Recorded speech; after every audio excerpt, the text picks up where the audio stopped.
This video is brought to you by Loot Crate. Head today to lootcrate.com/reviewtechusa and enter the code RTU to save 10% on any subscription plan. Skip it up and that up. So as many of you know, I talked about it in my original new 3DS video.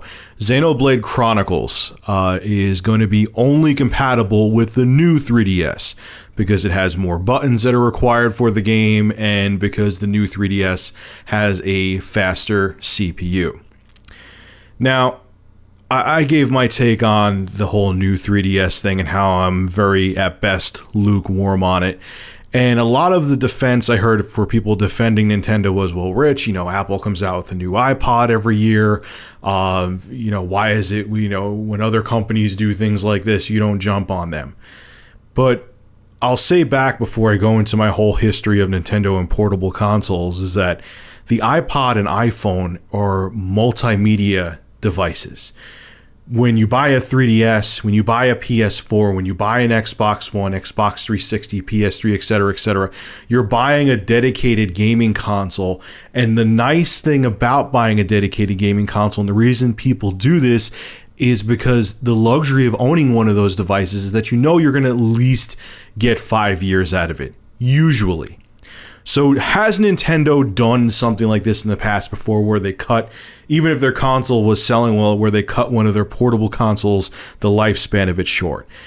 And they kind of have. Let me go into the history of the Game Boy and the DS here, and then I'll give you my thoughts on it afterwards. Now, these are release dates for the Nintendo portable consoles in the States, so it may be different if you're from Europe, if you're from Asia. They may have released at different times. I'm going by stateside release dates of Nintendo portable consoles here. So let's start off with good old 1989. Yep, 1989. The original brick white Game Boy came out. And that Game Boy, the original Game Boy was relevant until 1998, okay? Yeah, there were other iterations. There was the Game Boy Pocket. They came out with different color Game Boys. There was a backlit Game Boy in Japan, I believe it was, that wasn't in the States. Why, I don't know. That would have been brilliant because the screen, you had to get all these different peripherals to put on the screen of the original Game Boy so you could see it in the dark.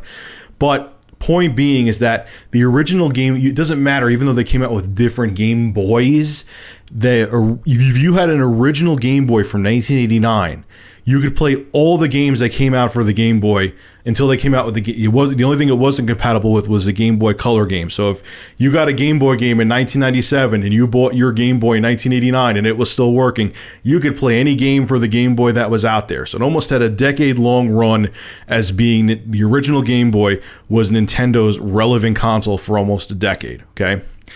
Then they did something, if you look back at it, even though it sold relatively well, they came out in 1998, they came out with the Game Boy Color. And if you read up why they did it, it was because developers were saying, hey, the Game Boy is getting, the format, the hardware is getting long in the tooth, and it's black and white. We need more CPU power. We need color.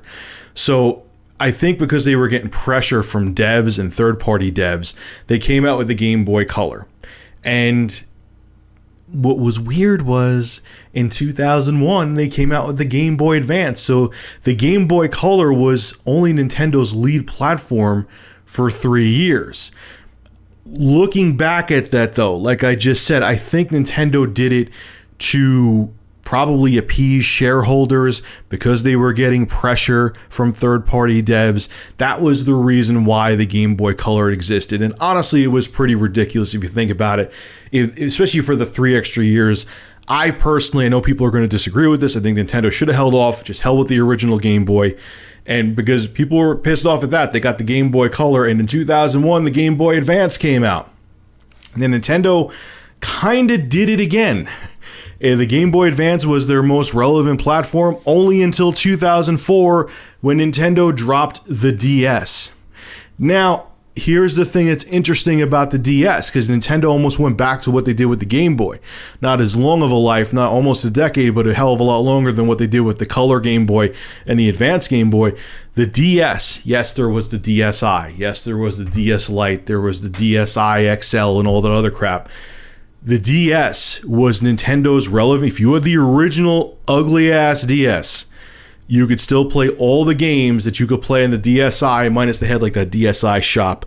I could be calling it the wrong thing, but I know there are games you could download for that you couldn't play on the original DS because they didn't have the, I guess you could call it the App Store like the DSi had. But all the cartridge games, for if you had the original DS, all the cartridge games could play on the original DS. So if you had a cartridge game for the DSi, it would work on the original DS.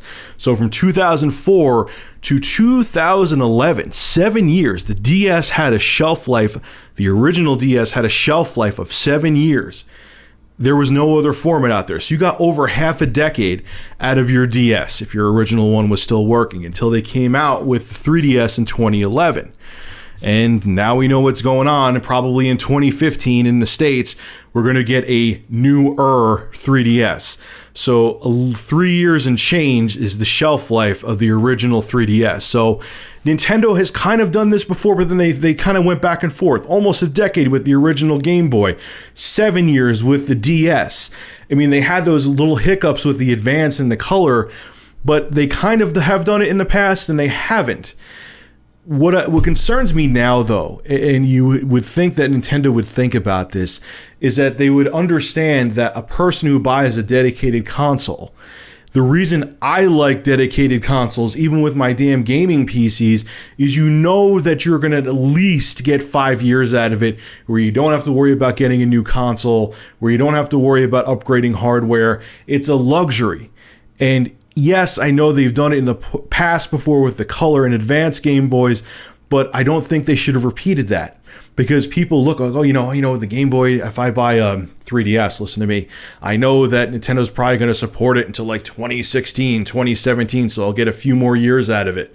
And now that they're doing this, yes, I don't care what you say, it's a slap in the face to the 40 plus million other 3DS owners out there, especially ones who may have just invested in the console thinking, hey, Nintendo just released this in 2011. It probably still has like 2.5, 3 more years to it.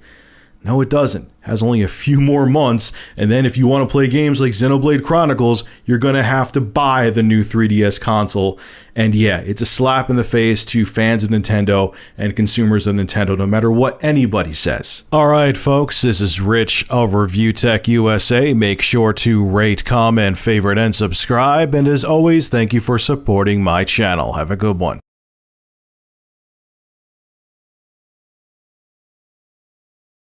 The preceding video was brought to you by Big Cheese's YouTube channel. For gameplay reviews, gaming music, and vlogs, subscribe to Big Cheese VG. Link below in the description.